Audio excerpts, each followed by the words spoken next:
Assembly Member Boff. Mr Mayor, why did it take so long for you to realise that the London Plan affordable housing targets were holding back developments in London? They're not, and I've got figures here which show they're not, and it's really important that I have a chance to explain the progress we've made. So we saw between 2018 and 23, the number of affordable housing units that are referred to me averaged 13,491 a year. That's a 31% increase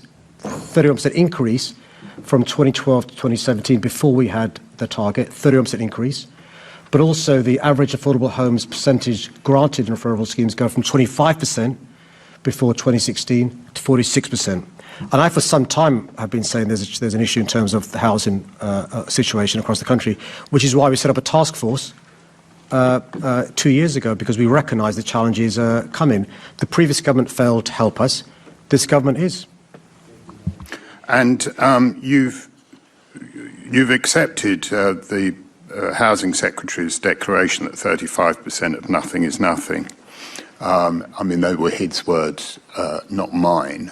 So he didn't have confidence in your delivery. Will you go lower than 20% if this temporary measure doesn't work? It's quite important to explain what the Housing Secretary was saying in relation to the perfect storm consequences.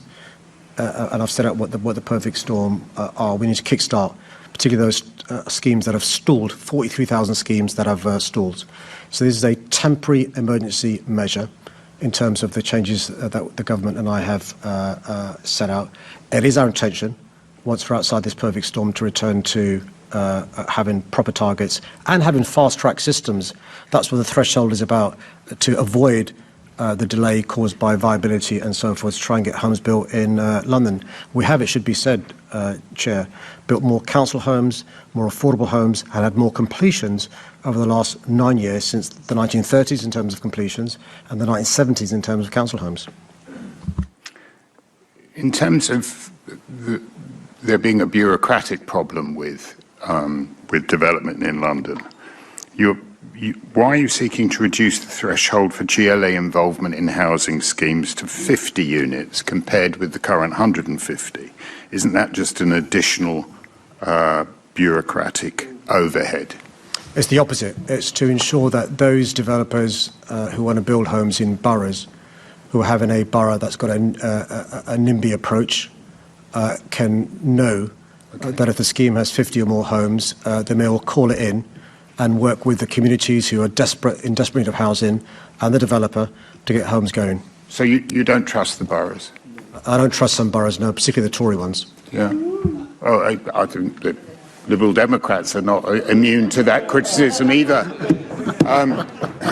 So you don't trust the concept of devolved borough government, bearing in mind that they're the ones who do the approvals of housing and the ones that are delivering the housing that London needs?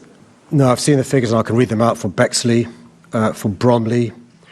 Some of these figures are shocking, and I'm happy to read them out. I mean, Havering's not much better.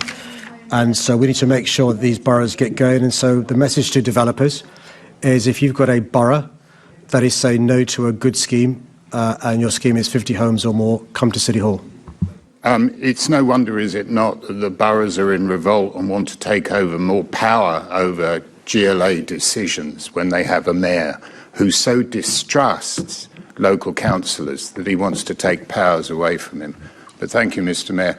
I'm very pleased, well, I'm not pleased, but I'm pleased the public can now see how you distrust borough government. It's very important, Chair, to put on record my respect for great councillors who are doing a great job for their communities. I just wish all of them worked as well as some councils do, and it's a coalition of the willing.